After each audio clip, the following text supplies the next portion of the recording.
In 1996, when the internet was still a novelty, Sunflower Journeys examined how Kansans were first utilizing the web. Now, here we are, over a decade later. Many Kansans have come to rely on the internet in daily life. In our next story, we visit Lawrence Freenet, a nonprofit company seeking to bring the internet to everyone, regardless of income. A nonprofit company run out of a small office below a suburban Lawrence mini-mall has a rather lofty goal: providing high-speed internet access to people who otherwise can't afford the monthly subscription rates or even the computers to hook up with. Joshua Montgomery is the founder of Lawrence Freenet, and when he's not in his office, he can often find himself strapping on safety harnesses and climbing a city water tower to access antennas used in the Freenet project.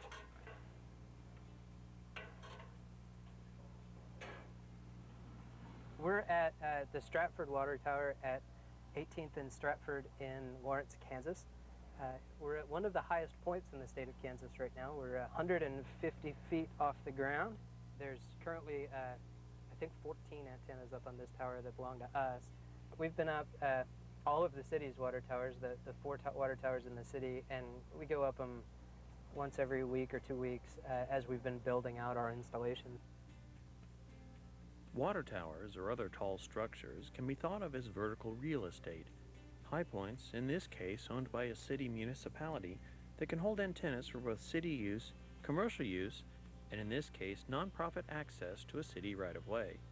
This tower provides Lawrence Freenet access to citizens via wireless signals that carry internet traffic. As part of our working with the city to provide access to low-income users, the city's made the towers available at a significantly reduced rate, and that's one of the key aspects of our project that makes it possible. The desire for citizens to have access to telecommunication isn't exactly a new idea. When the telephone was a new form of communication, but limited to urban areas, there was an awareness that having the ability to utilize this new form of communication was an important goal to help a society move forward. Government even stepped in to assist in the development of telephone companies in rural areas. Direct involvement of the government really begins with the loans that were provided by the REA, the Rural Electrification Administration. In the 1930s, it was just for electrical service, but by the end of the 1940s, there was a push to get more and better service of telephones to rural communities, particularly to the farms and small communities, and the decision was made to legislatively give the REA authority to loan money for those kinds of projects. The telephone in Kansas is really becomes kind of a leader in this in some ways, among the top states in applying telephone technology to rural areas. It connects them, according to the arguments of the period, and even I suppose today to a great extent, to markets. Not only local markets, but the world markets. This was something that's been argued for 50 years or more at least, that telephones and now, of course, other modern means of communication can plug the farmer into the system of world trade and world markets that are so important to them. The rural electric cooperatives, things like that, are still going in Kansas and still functioning.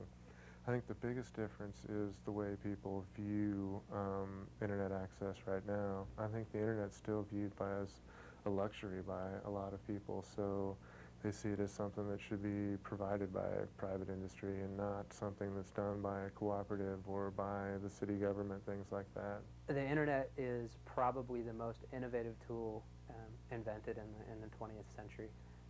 It gives people the ability to understand the world that they live in a much more clear and a much more intuitive way. It indexes information and makes it instantly accessible to anybody, anywhere. And as a result, it's a key component to anybody's education in the modern world. Well, that's how you get the kids' grades. I can keep up with the kids' grades at school with the internet, because you can go to the school site and find out what their grades are at any time of the day or night. He has had to do many online projects at school, and if we didn't have the internet, you know, that wouldn't work. Just the money that we've been able to save has, well, it's been offset by gas prices, but but at least now I can actually put some gas in the truck, where before, you know, you can't do both. You know, I couldn't do it. Got to level the playing field as far as kids in school and having access to that, as far as, you know, reading comprehension, computer skills in general. But it's important for parents as well, if they're looking for jobs or trying to find new jobs or increase job skills, things like that, to even be able to print out resumes and do things that a lot of people take for granted. Here, Dave, I gotta pull up so I can pull my old antenna line. We started in my garage with a itty-bitty little Linksys router, and we started working with Westar Energy, and we got some equipment on some telephone poles, and we kind of went from there. The whole project developed pretty quickly, and we moved from there, and we now have offices, and we now have a support infrastructure that's got 8 or 9 full-time people working, and kind of expanded. Lawrence Freenet is a 501c4 organization funded by private donations and has paying subscribers that help subsidize the low-income users. To make the system financially feasible, they also have partnerships with other companies to help build the infrastructure needed to operate the network. It's the concept of those who can pay help provide for those who cannot. And the city supports the system via reduced rates for right-of-way access to water towers used as transmission points. Our agreement for the access to the right-of-way with the city, one of the appendixes lists that if someone is under 180% or 180, 160% of the poverty line, then they qualify for free service.